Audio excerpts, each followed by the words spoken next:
My fellow Americans, please, if you have a seat, take it. I speak to you tonight from sacred ground in America. Independence Hall in Philadelphia, Pennsylvania. This is where America made its Declaration of Independence to the world more than 2 centuries ago with an idea unique among nations, that in America, we're all created equal. This is where the United States Constitution was written and debated. This is where we set in motion the most extraordinary experiment of self-government the world has ever known. With 3 simple words: we the people, we the people. These 2 documents and the ideas they embody, equality and democracy, are the rock upon which this nation is built. They're how we became the greatest nation on earth. They're why, for more than 2 centuries, America has been a beacon to the world.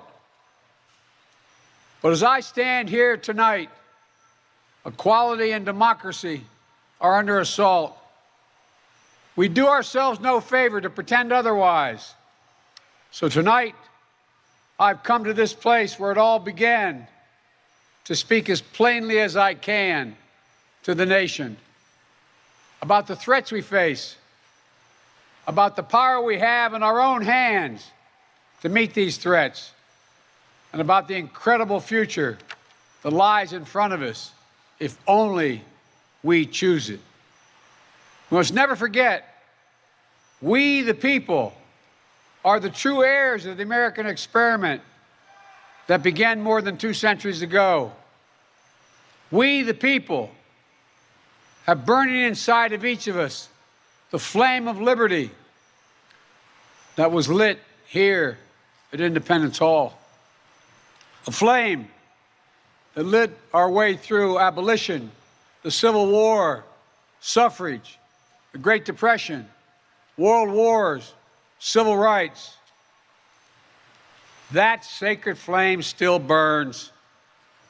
Now in our time, as we build an America that is more prosperous, free, and just.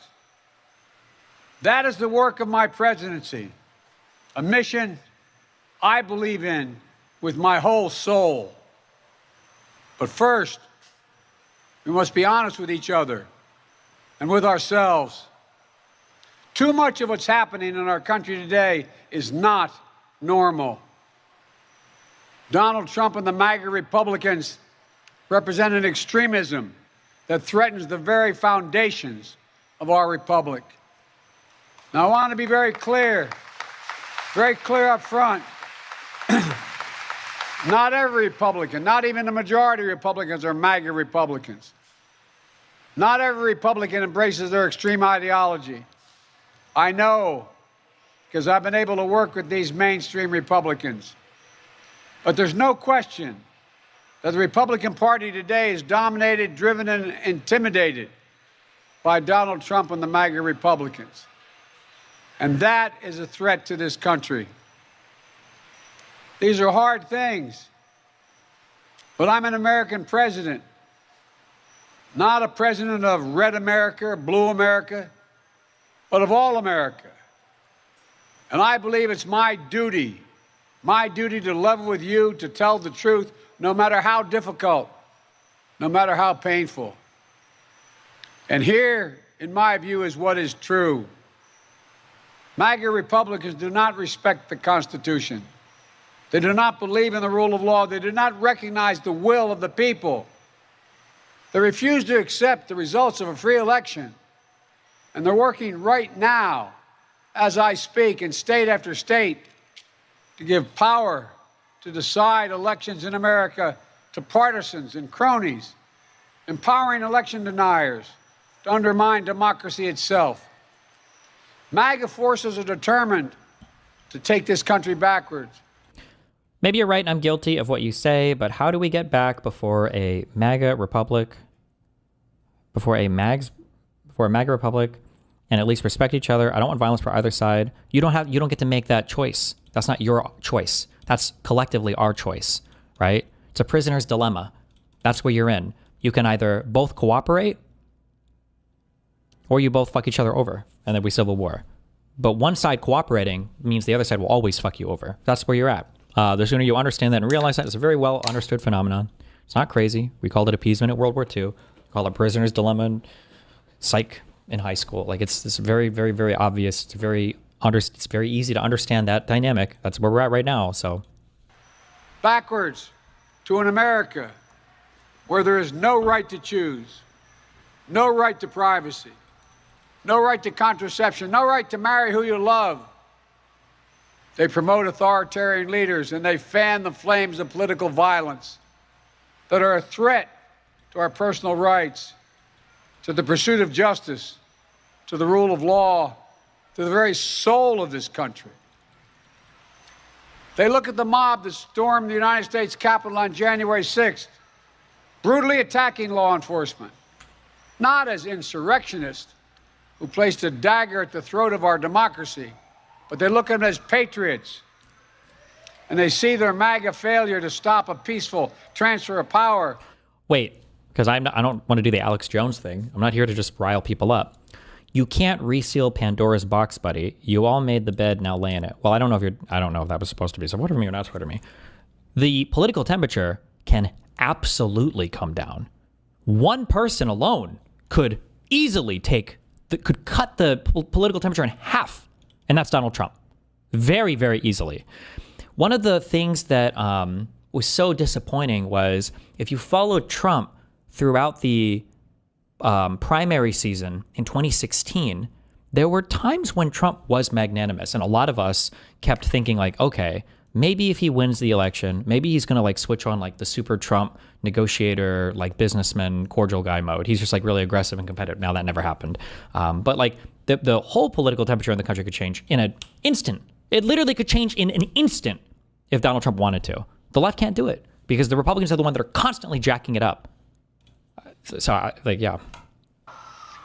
I'm saying this for you to hear because if you're on the left and you're confused, the reason why you're confused, okay? The reason why you're confused is because you are always fighting defensively, okay? You can never, ever, ever...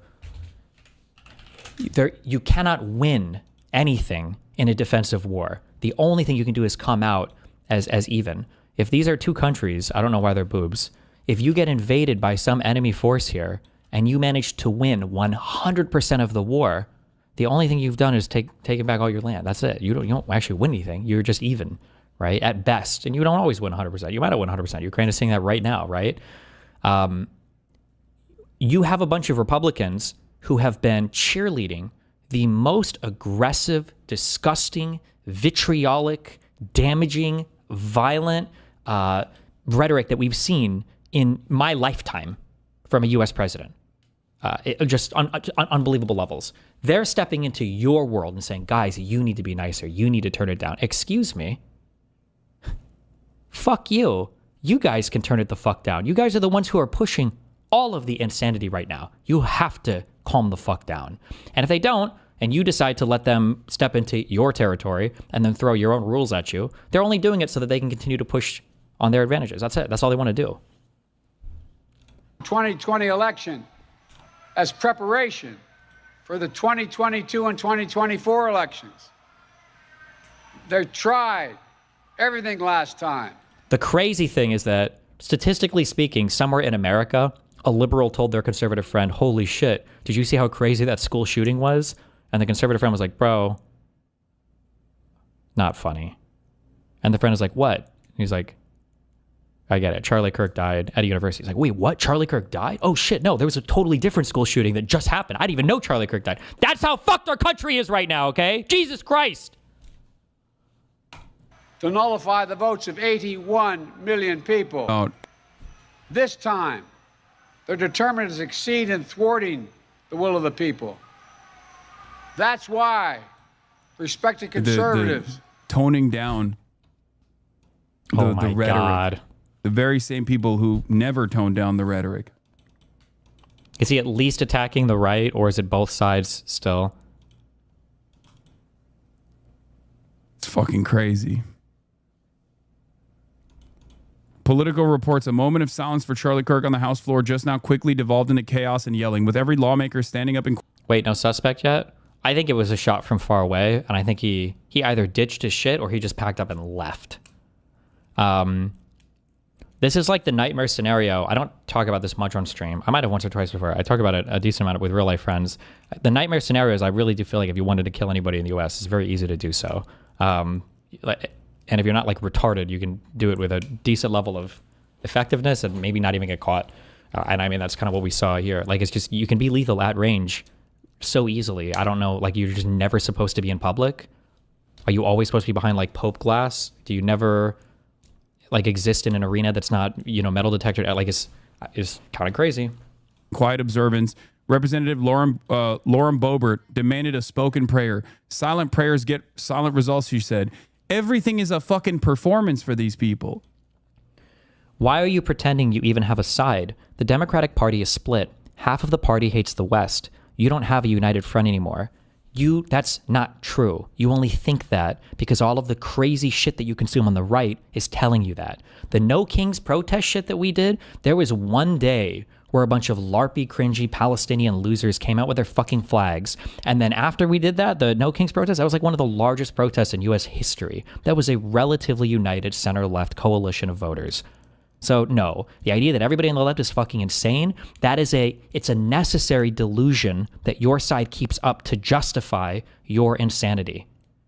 When you constantly like pit the other person as the aggressor, you can pit every action that you do, you can cast it all as self-defense, and you do it. Like, how many times do you see people do that? Oh, well, they did this, now we have to respond, now we have to respond, now we have to respond. If you want to know what Republicans say Democrats have done, just look at what Republicans do. Everything Republicans do are things that they claim the Democrats already did, even if they haven't. But if they say they've done it, it justifies it in the eyes of brainless automatons like you who sit there and mind slurp all of the rhetoric on social media all day from them.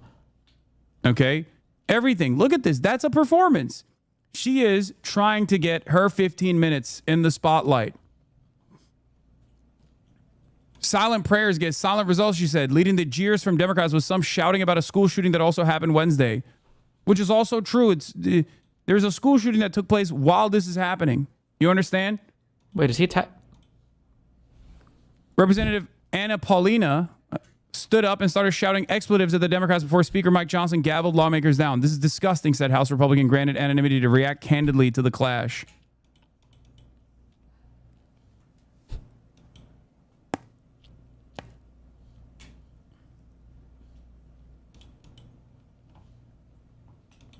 Okay, why are we watching Hasan? I don't care.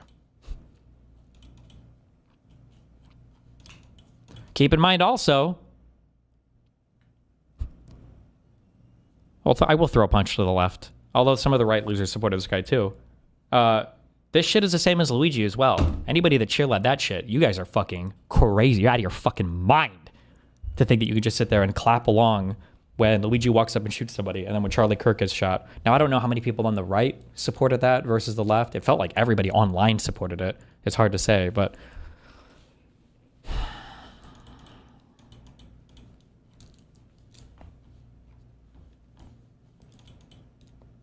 Yeah, I'm pretty sure fucking my chat, but you guys are all brain broken on healthcare.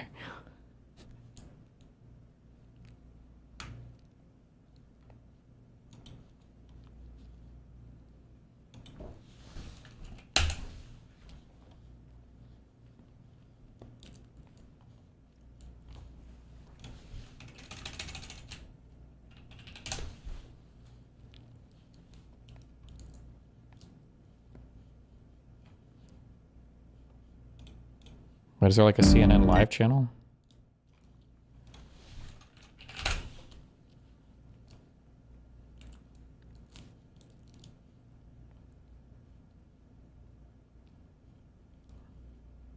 Wait, does CNN not have a live channel?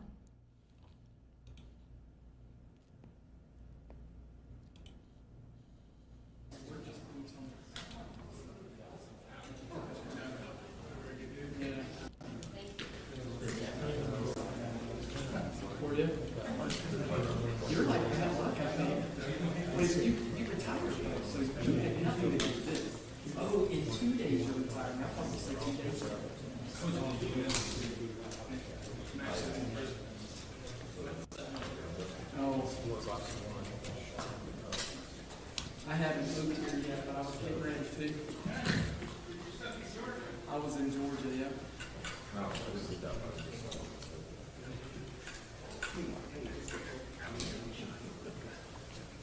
Okay. I don't know if there's a single mic here. There's actually. Oh, what is this press conference? This is from like the school or whatever. Do I care about this? Yeah. That's going through there. Okay, so this is the one that's going to the floor? Yeah. Okay. So technically that one should be showing up at the back, I think. Yeah, that's just the room audio, so I don't know if it. Yeah. That's what we're putting in the notebooks. Police to speak at 3 p.m. Yeah.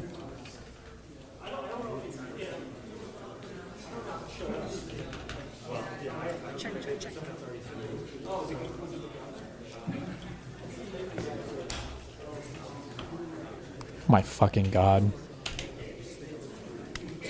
We might have just witnessed the most significant assassination in this country since MLK Jr. Give me a fucking break, dude.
I wonder if Richard would want to come on a chat.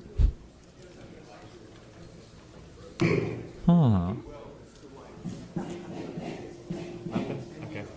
So they're not here now. We got here to get in the room, but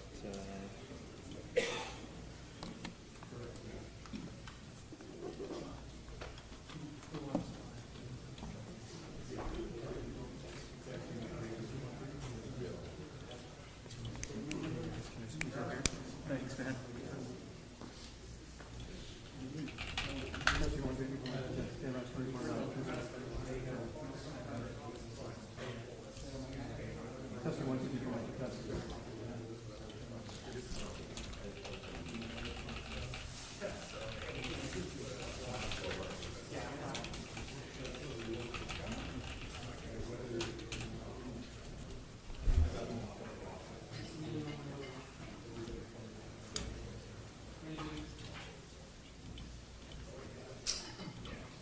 Well, we are going to the conference that is expected to begin very shortly. You can see, of course, right now we're still jumping right here. Two players are going to be coming up to the pulpit right here to be able to have a press conference. So we're inside an auditorium right now on campus, and boy, there's a lot of unanswered questions still out there, especially if the shooter is still out there.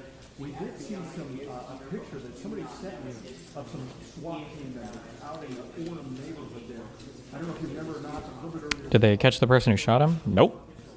Racing away as if to go to somewhere close by campus. I don't know exactly what they were going to look for, where they got that, but I did send me a picture of the SWAT team members in the neighborhood there. We haven't seen an area, so I'm not exactly sure what they're doing, but again, this place kind of like starting around 4 o'clock right here. And we're expecting the governor to be here, we're expecting the FBI to be here, and also the news and public safety. Again, this is a podium right here. We see it all set up. Alleged shooter seen on roof. Yeah, we watched that earlier, but we have no information about any of that. We have no clue.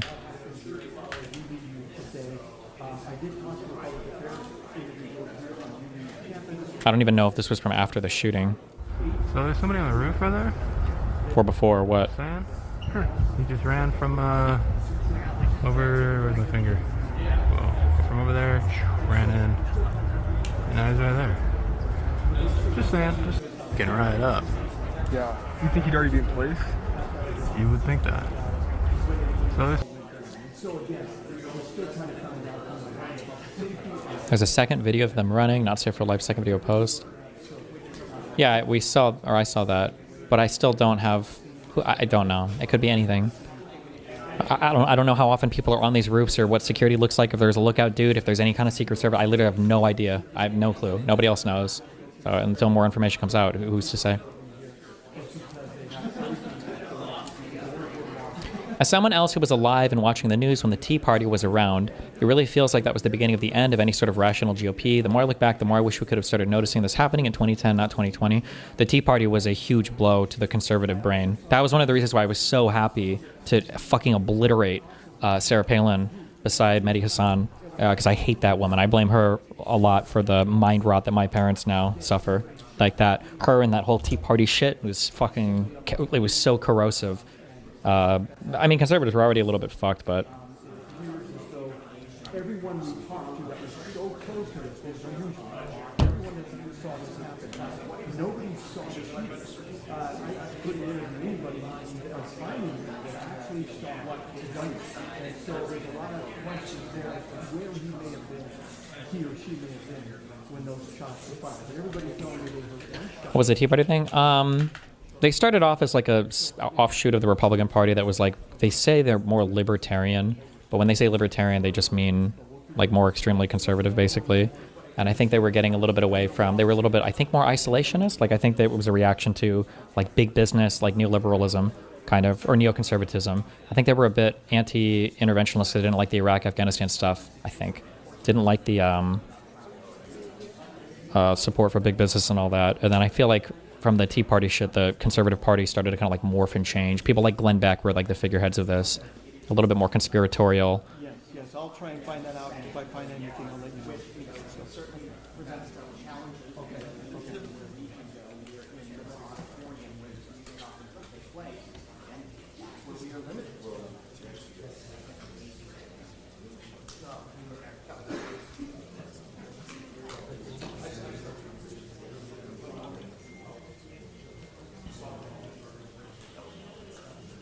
Nice. I know it's too soon, but that was a professional shot at a secure venue. It wasn't random. Looks like a secure venue. It was in a school, outdoor university setting. Professional shot. The guy's probably shot before with a zoom scope. Looks like the guy arrested was not the shooter based on reporting coming out now. It was a political assassination with complex planning involved. Be very careful in the information space around it. And pray for his poor wife and children. What a horrible burden for them to be forced to carry. And let them know what's happening. But the government can't do children that other building right now. And they're going to come over here and hopefully start a night campaign.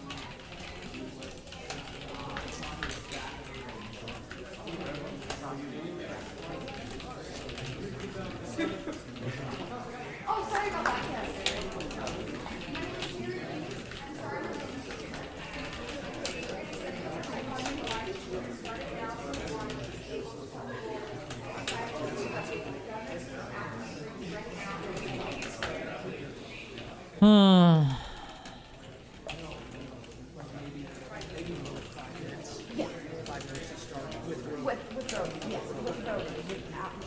And he's just telling us a time code, or is he?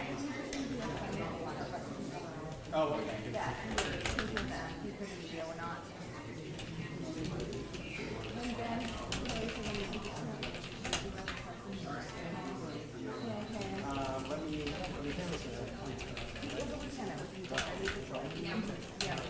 Anybody else besides?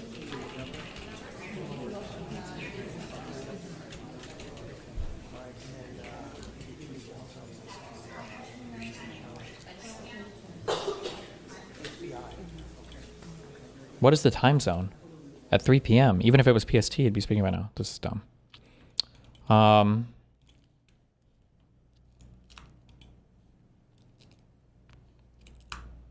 Oh, Richard Wildock.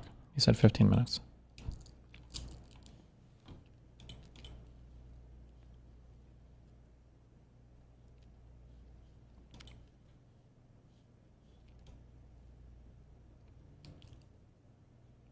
Oh my God. Fuck! Charlie died. God damn it. This is not the way. I didn't just know him from our interviews and debates, but I met his wonderful wife. This is beyond heartbreaking. Violence is so stupid. He was a real person, a human being who just died in front of our eyes. Tragic. Good tweet, Cenk.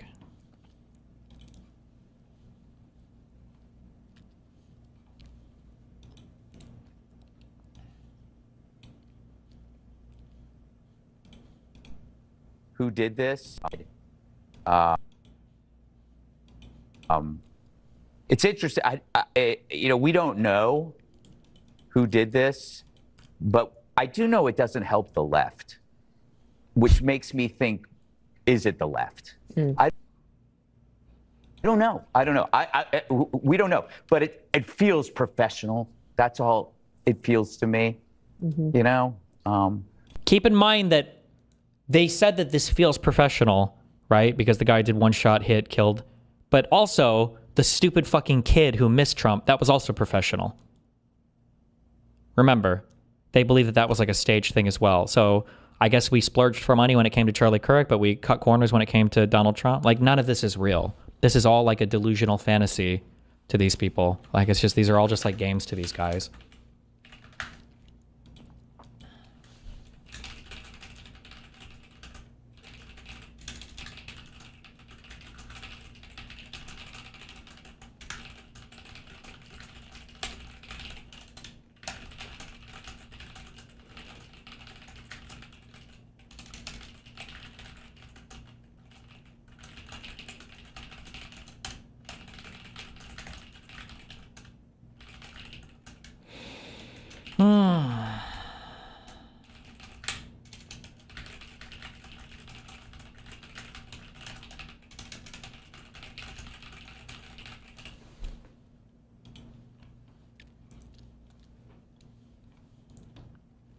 I look forward to, if the assassin ends up being a groiper, I look forward to conservatives talking about how groipers are from the left or something.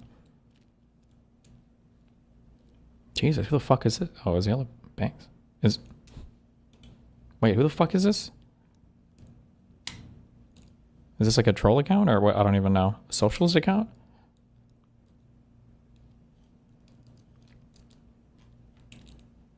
Schizo musician. Is it actually that one though?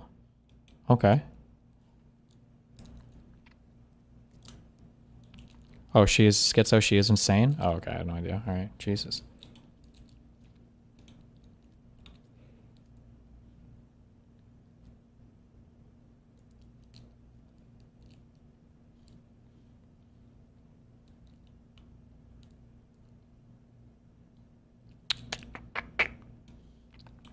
They sent a trained sniper to assassinate Charlie Kirk while he was sitting next to a table of hats that said 47. You could be next. I hate to say it, but I have a sick feeling we'll be seeing more targeted assassination.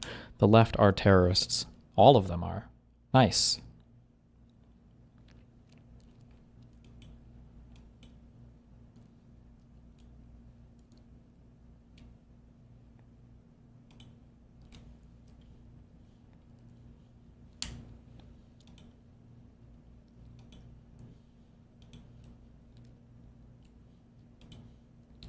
Laura Loomer's tweets are unhinged in the past 2 hours. Yeah, she is. But at least she doesn't have any influence in the administration. It's not like she visits the White House regularly and tells Trump who he should fire or anything like that, right?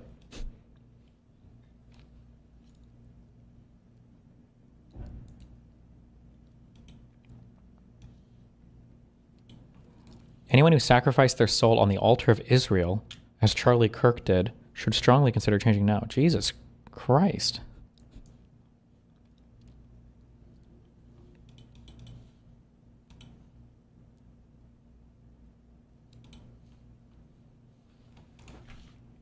Is that Jan Perlman chick? You know her? What, have I, like, debated her before? What do you mean?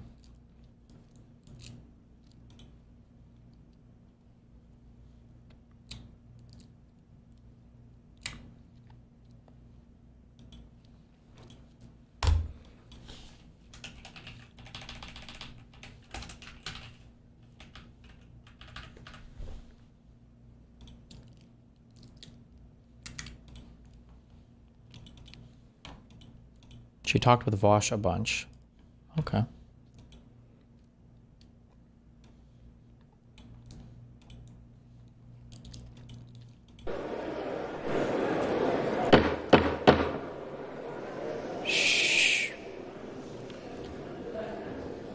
The chair would ask that all members present in the chamber and those in the gallery please rise.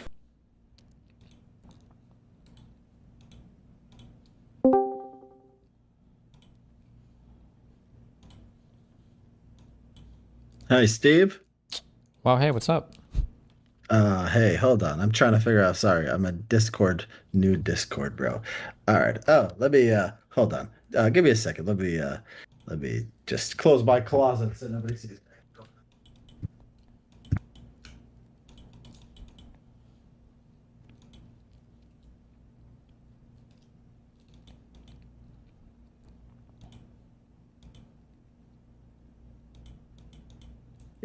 Yeah, so we're live right now, aren't we? We sure are. Don't say anything crazy, especially right now.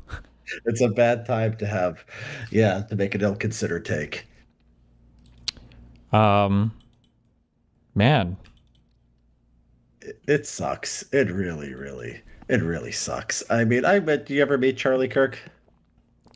I don't think so. If I did, it was only briefly in an event. Yeah, I was at a show for I don't know, 20 minutes or something. Mm-hmm. Nice guy. The people I talked to, my friends, say he was kind of more, I mean, he was like the most sane of the huge influencers on the right, which isn't saying all that much. I mean, when you think about kind of Tucker and these other people, 2 kids, only 31. It feels like he's been around forever. Yeah. But he was young, and it's just sad. I don't know. Yeah. True. That's very true. I don't know what I want to talk about right now. The one take that I've had that's been like very frustrating for me watching. There's a lot of takes. There's a lot of stuff that combines in here. Here, this is like a broad thing. Have you ever heard somebody say like, "Oh, it's just politics"?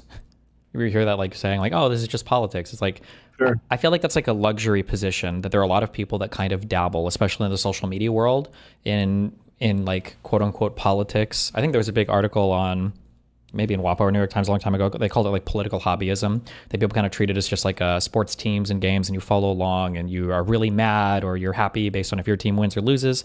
But at the end of the day, you're like very detached from it. When you close your social media feed, you're like done with politics. And I feel like people don't pay attention to like the real world impact on things. And one of the biggest kind of things that upset me is I talked to so many, obviously, right? I've debated so many conservatives over the past several years. And every single time I bring up like Trump's rhetoric, it is divisive, it is violent, it is vitriolic. And they're always like, well, he just says shit like that. It doesn't matter what he says. They're just words. Who cares? Blah, blah, blah, blah, blah. And yeah, it just, people keep saying like, wow, it's about to get really bad. And I'm like, no, it's been really bad for a long time. Yeah. Yeah, I mean, so I just wrote a Substack on this. I made exactly this point. You can say, if you say civility is important and like we have to be careful with our words, you cannot choose Donald Trump as your leader. You've forever lost the moral high ground on that. I mean, he was just posting a meme the other day. The Chicago one. Yeah. Well, yeah. Well, I think I was reminded of it because I saw you post it. It's like, well, he's just declaring war on Americans. But it's like it's memes and it's jokes and it's. I know you're not laughing because you're saying it. You're laughing at like the absurdity of it all. But like, yeah, it's annoying to me that every single thing is just treated as a joke. And then I feel like right now, and this is where I'm kind of like, it's hard to push this because you come off as a sociopath. But like we're locked in this eternal downwards death spiral of when a bad event happens. If a liberal did it, then the left has to disavow, the left has to beg for forgiveness, the left has to show how much they've like fucked everything up. The right will obviously, take their wins, they'll be, kind of glib about it, they, make fun of them or whatever, and then you move on. And it's like, okay, that's, I guess, whatever. But then when something bad happens on the right, the left also has to take accountability, and it's also still the left's fault, and the right will always refuse to take any accountability. They'll say it wasn't them. They'll say that it was a conspiracy theory, right? The Whitmer plot was actually just entrapment. The Jan 6 stuff was actually just feds on the ground that were inciting it. The Minnesota shooter that was hunting lawmakers was actually a top secret leftist. Like, it's you get stuck in this downward spiral where it's like my messaging to, I would even say to like Democratic leadership is like, the right needs to turn shit down. It can't just be they don't do anything wrong ever, and it's constantly the left that has to do this over and over again. Because I feel like it's actually worse. It's like a prisoner's dilemma thing where you're cooperating and the other side is fucking you over, and nothing is changing. Like right now, to cap that, like when people talk about the divisive rhetoric in this country, right now, the entirety of the divisive rhetoric could be turned down by Donald Trump on his own. He on his own could make that decision to say, you know what? I'm not going to be the nickname president anymore. I'm not going to have my, Kristi Noem, who doesn't know what habeas corpus is. I'm not going to have her making videos flaunting about people being held captive. I'm not going to call it alligator Alcatraz, right? Like they could do that, but they don't. Yeah, I mean, the way I put it, I just had a Substack on this right now, and if you were gonna put like every politician on a scale of 1 to 10, how mean-spirited or cruel or hateful they are, you would need to put everyone between 1 and 5 because you would need space between Donald Trump and everyone else. Like you couldn't have 7s and 8s. Donald Trump is just in his own universe, and just like it's every single day. Like you're just kind of we become immune to this stuff. So when a judge rules against the Trump administration, Stephen Miller goes out there and says these are Marxist judges. You can't imagine it. Obama or Biden, a judge rules against them. They start calling the judges Nazis or fascists. They don't do like somebody on the left will call conservatives fascists and Nazis, but like they don't say that about random judges who ruled in ways they don't like. This is just so normalized, declaring war on cities, saying we're going to go liberate Los Angeles like they're under Saddam Hussein. This is, by the way, this is the same thing that they kept saying Kamala would do. They kept saying Biden would do this. And the hardest thing is finding out that conservatives have like zero foundation in anything they said, right? This was always supposed to be after COVID. Remember the Great Reset? They were going to send the military into every city and force you to get vaccinated and force you to have, like, I still hear people talking about that. RFK is talking about how they fought back against like the vaccine mandates for the COVID shots. And it's like, there were no vaccine mandates for COVID shots. Are they talking about how like in 2020, Biden ruined all the lockdowns across the country? Donald Trump was the president. States do lockdown. Like they've put so much like fake stuff in front of conservatives. I feel like when conservatives do something, let's quote unquote bad, they think that the other side has like already done it first. And I think that's like the hugely damaging thing. Well, there were COVID mandates for schools and work. I mean, there was some. Well, the school stuff, but that was state by state. Those were like clearly within the purview of the state to decide, right? And for works, those are for workplaces. Remember when when Biden tried to do the federal thing, I think the Supreme Court shut it down, and he said okay, and then they didn't do it. Yeah. So okay. Yeah. I mean, there was coercion. Regardless, there was coercion. The states, I think, were in many cases were following the lead of the federal government. But anyways, regardless. But that was Trump's federal government. I know it was Trump's federal government, yes, and it's been not the vaccine mandate, anyways. But that was this was 5 years ago, and like I think COVID was really bad. I think that the kind of the overreach was probably worse than you think. But nonetheless, I mean, like you can't just complain about COVID forever. 5 years later, there has to be some kind of understanding of like these people in politics and what they're doing and what they're what these people are doing and kind of what the standards are and for each side.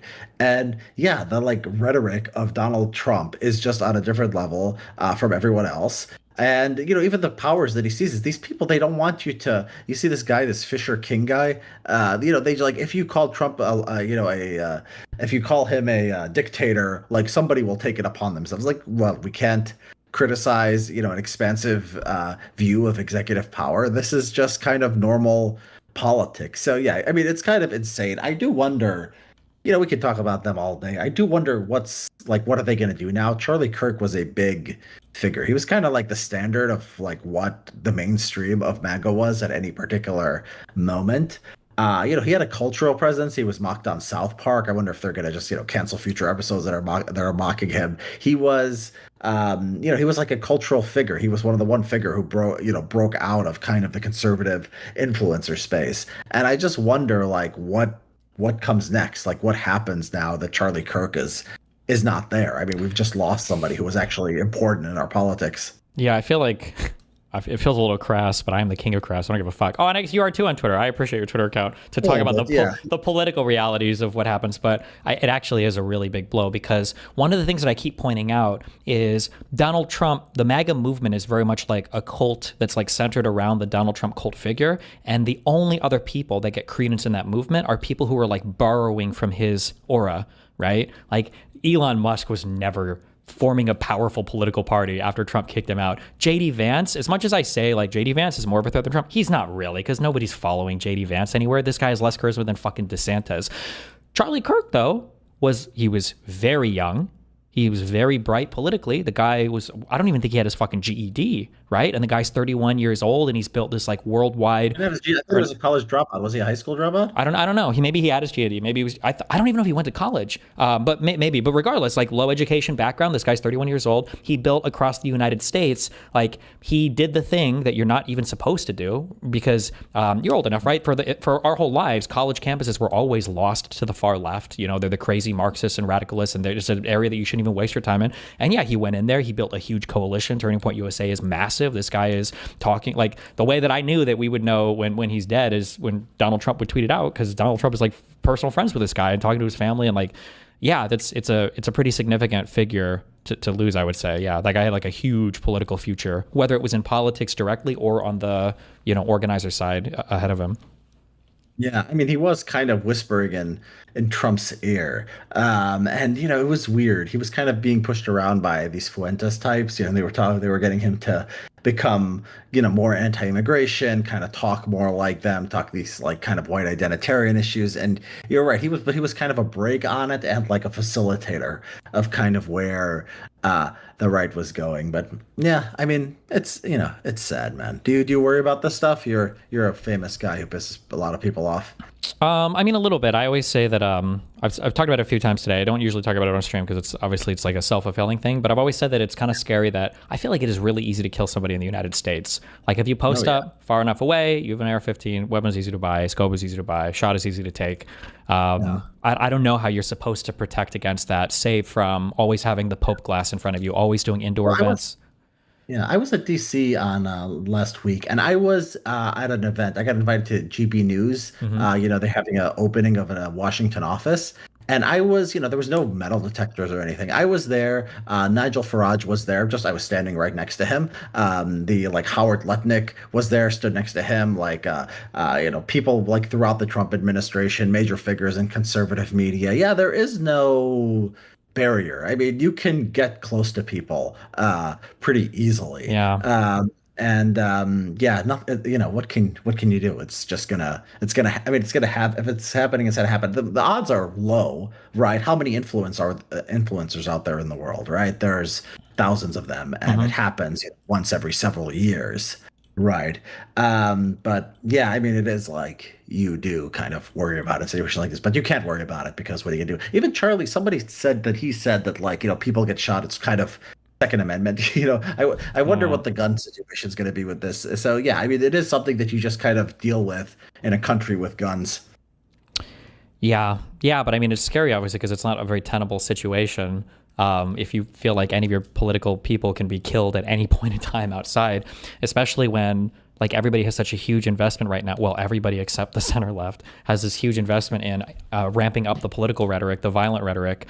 Yeah, I think I wish that, I mean, like Trump would have to lead it, but you just can't look for moral leadership, I guess, from any conservative right now. I wish that Trump would turn it down. There were times, I don't know how closely you followed the primary season. I feel like such a sucker. Well, no, I don't know if I fully bought into it, but there were times in the 2016 primary season where Trump would like lose a primary or win a primary, and he would come out and there were these flashes of not showmanship, not civilmanship. There's a word I'm looking for, where he's acting like a gentleman, and he'll congratulate Ted Cruz for, you know, winning a primary in a state, or he'll congratulate people that he beats for, you know, they fought hard. And I was like, maybe once he gets elected and comes into office, maybe we'll see that Trump more. Maybe this is like showmanship for the primaries, but that's not what we saw.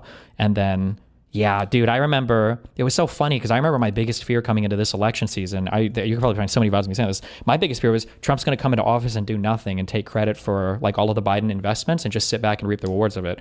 The fact that it's gotten like this is just insanity, dude. Jesus. Yeah, that would have been nice. That would have been a nice outcome if he just, you know, had a decent, was willing to go along with kind of the good, you know, the kind of good pace that the economy was on, and then do a few other things. Yeah, it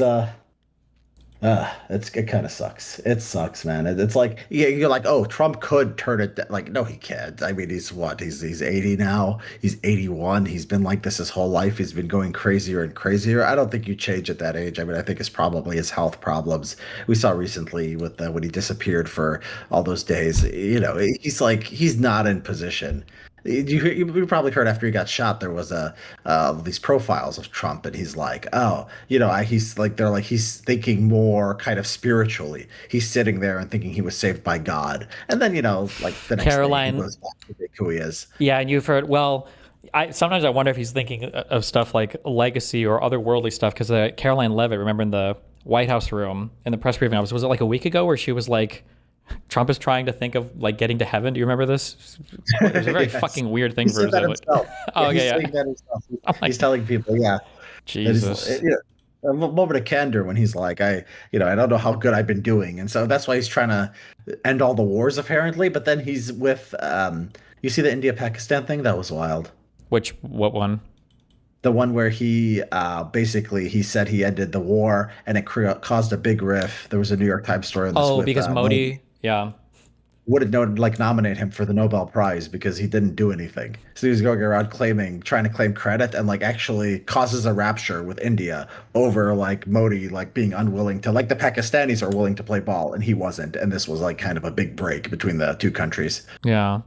I feel like I've like, there's so many things where, like, especially when you're like a politically aligned with a certain party, right? Like, I'm a big supporter of the Democratic Party, and I have been for several years. Where you're like, I wish this one thing would happen. I used to do this on stream all the time. I wish that this one thing would happen, so you guys could see how wacky and crazy you are. And there have just been so many things that have happened now where it's like, this is not the brain-breaking moment. Like, how is it that the president of peace, who was going to end all wars, you guys are clapping when he.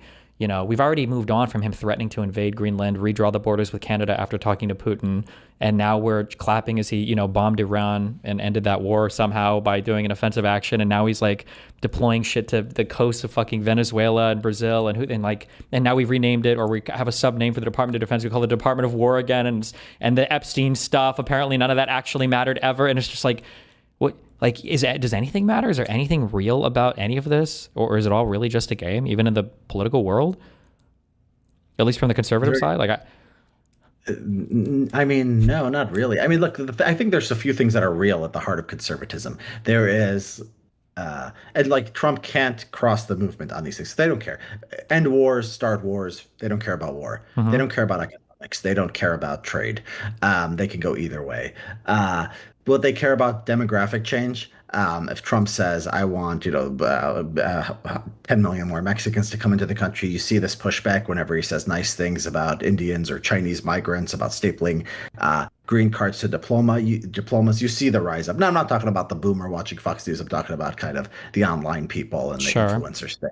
Yeah, I don't know how much that like is in the wider party. I know that obviously the gripers and a lot of the far right people. Yeah, but they're in control. But they're in control. Like, they are the most aggressive faction, and like the normies are just gonna kind of go along with that. That's real. The anti-vax stuff is real. Like the kind of the grassroots support for quack medicine, anger over COVID, but also just like people not trusting doctors or science anymore. That's real. He can't push back against that. And just like the Epstein thing, which is just a kind of general conspiratorial worldview. So Trump he has space. Like, you think economics is important, like, oh, whether he believes in socialism or capitalism or free trade or mercantilism, like, you think like a normal movement would like care about these things. It doesn't care about that, right?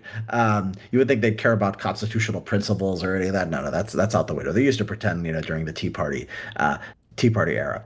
But yeah, I mean, I think it is genuinely conspiracies, loyalty to Trump personally, demographic change, and basically medical quackery. These are the stools of conservatism, like social conservatism, national security, and like social and economic conservatism. That's like the old stool. This is like conspiracies, Trump worship, racism, and medical quackery. That's basically what we're watching.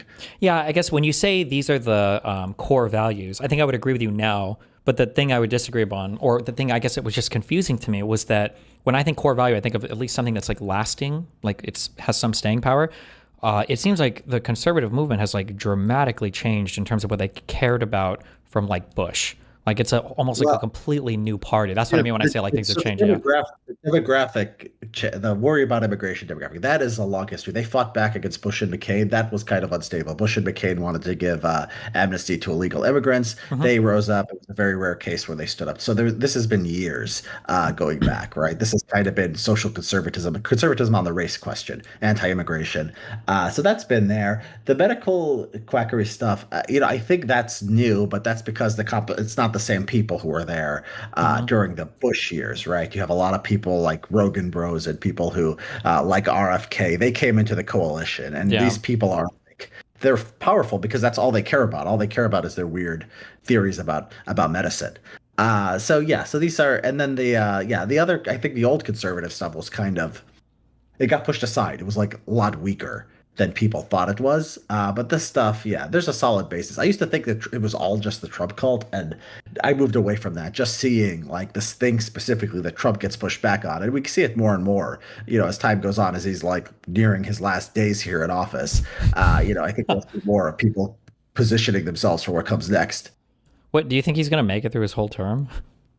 I don't know. I mean, I thought Biden was gonna inch to the, he's gonna make his way to the finish line, and it didn't work, and it looked like, he was gonna be the nominee until a few months before. So you never know with old people, right? You know what? Age, right now, a few months from now, anything could change. I'll bet you $20. I think Trump is going to die before Biden. Not that I'm advocating or glorifying or wanting him to die, but I think Biden will outlive Why? Trump. Why would you think Trump dies before Biden? Because Biden seems in worse shape. Absolutely not. He's a fucking, that guy. No way. You see that guy eating ice cream?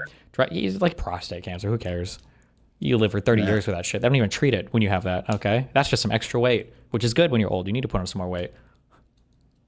$20, do it, or you're a coward. I'll bet. I would take that easily. Okay, there we are. $20. Okay, I will collect.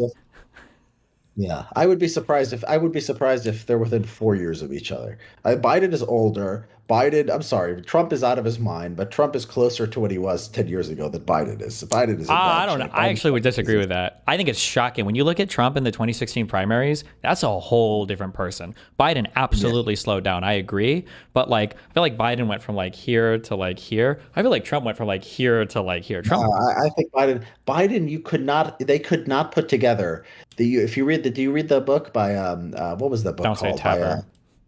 Tapper. Did you read that book? No, I didn't read his ass pain novel. Okay. Well, anyways, Fuck Tapper. He's probably going to be number one for DGG. They couldn't get Biden to do like 5 minutes. Like they would try to send like a 5-minute message or a 2-minute message to some organization, and he couldn't do it. Now Trump can get up there and he can speak for 30 minutes, and like he's insane, but he's like listening to the question and he's answering it. And he's making up his lies. Like no, I'm not a Trump fan, obviously.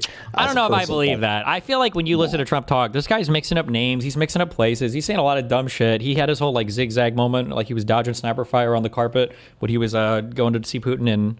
He said Russia, but it was Alaska. But I guess we'll see. Yeah, they both say that stuff. But Biden, come on. Biden cannot put together a minute. Biden couldn't take questions. Trump takes questions and he screws things up. But he does sit there and take questions and sit there for 30, 40 minutes. Biden could not do that. Biden, like when he was, after that disastrous debate performance, it was like they were desperate to show him like going one place or another, like doing he couldn't do the Super Bowl interview. This guy's in bad shape. Maybe it doesn't matter. I want the $20 in cash, and I want your autograph on it. Okay, I'm gonna frame it behind me. Mark my goddamn words. I'll send you a Harriet Tubman $20 bill. I wonder, did Trump reverse that? I think he probably did. Seems like something. It'll be the Charlie Kirk. I'm just kidding. How do you think this changes? Do you think anything changes going forward, or do you think it's just another crazy political event that we move on from in 3 days? Yeah, I mean, look, these things, they happen. And people think are like it's never going to be the same. I'm guessing it's like what is there going to be? It's going to be we're going to fight these things out in the courts. The Trump administration is going to try to do what it wants to do. Like we're beyond the point where we can like. Well, I was thinking more in regards to like the Charlie Kirk shooting, like the fact that we have now like one of the largest political influencers in the United States just got shot and killed. Do you think that like are all these events going to cancel, or do you think that political influencers or politicians that do like town halls, like do you see this like having any kind of effect on all of that stuff going forward, or are people just going to carry on? Well, I mean, I think people carried on previous. I mean, we had that shooting at the baseball game. We had the shooting of the Minnesota legislatures. I mean, I think people worry for a little bit, unless it's a sustained thing where Mhm. there's, God forbid, a few other events in quick succession. Yeah, people just kind of they move on. I mean, we are resilient. So, unless something else bad happens, yeah, I wouldn't expect everything to change. People always say everything's good. Like, probably not. 9/11 changed a lot, Yeah. but Do yeah, you most think things don't. one thing that is like kind of scary to me is I feel like there's you talk about like all the law stuff and all the weird Trump admin stuff, and now we've got like the shooting stuff. I kind of opened the conversation with this that people are like, oh, it's getting bad or things are getting really horrible, and it's like, well, I feel like we're really into the horrible, like we're really into the bad, like we've gotten there, we're past that point. Is there anything that do you think can make conservatives change course a little bit on like the insanely vitriolic, violent rhetoric, or do you think that like Trump is just locked into that as an age thing? No, Kind of Trump is who he is. Trump brings these people along. Kind of the movement takes after him. He's not going to change at this age. It's weird. Like you look back at kind of what it seemed like vitriolic when it was like the Tea Party against Obama, and that just seems like it just seems like they were nothing. It seems like they were just having a bad day. I mean, these people are so kind of gentle Mhm. compared to what's kind of been normalized here. I think if it's going to be hard to maintain the hate because Trump does stuff, then the left tries to prosecute him for something, and then it becomes a narrative that he's a victim, or they'll say he's doing something authoritarian, and then the left will always kind of be in an uproar over Trump, but usually for good reason, and then that makes the right feel defensive and like they're the victims and they're the ones being oppressed. With JD Vance, or whoever, they're not going to have that kind of relationship with. They're not probably going to be treated more normally by like the media, so there's not this kind of feedback dynamic. So yeah, I think Trump has to go away. I think that you'll get like they're going to be still deranged, but I think that the Trump personal touch, like his character and all his battles, which people kind of vicariously live through, right? They follow like the court proceedings, like it's O.J. Simpson or something. It gets covered on Fox, these kind of Durham reports and the Mueller report and all this going back and forth. That soap opera aspect of it will decline. And so, maybe a reason for hope, but maybe these people just keep spinning out. I mean, that's the problem. Like, there's going to be two political parties, and one of them has nobody who is sane, anywhere near, anywhere with like a large audience compared to the people who are crazy, right? The biggest people are like Tucker and Candace Owens, and they're just like anyone who's sane is like nowhere near these people. Oh my God. Did And you see the Candace stuff recently with the numbers and the Stanford prison experiment? yeah, I watched a few minutes of it. Yeah, it's bad. Oh, Jesus. It's bad. So I don't know. I don't know what this thing is. I don't know how you don't have one political party. That's just awful. Now it could like maybe we're like just all becoming dumb because of social media or whatever, and like maybe that's like they can cobble together electoral majorities anyway, and like we just have to deal with these people governing. Maybe it crashes and burns, and like Democrats dominate for the next 10 years or something. In that case, something changes. But if not, if like Republicans are winning or they're like still competitive, yeah, we're just gonna have a party of kind of crazy people that has no costs for being the way they are now. What do you think? So when you say no cost, so obviously this is where my rhetoric gets the most kind of divisive. Like my position is, Anyways, you know what? Oh, I'm sorry, man. There's a lot, I wanted to talk to you, yeah, but I gotta pick up some kids. So, oh yeah, no, you're good. You're good. Be careful. Stay safe. Yeah. It's a crazy world out there. Okay. No, man. You too. Yeah. All Bye. right, bye. Fuck. I was gonna ask him about the. What do you think Democrats should do?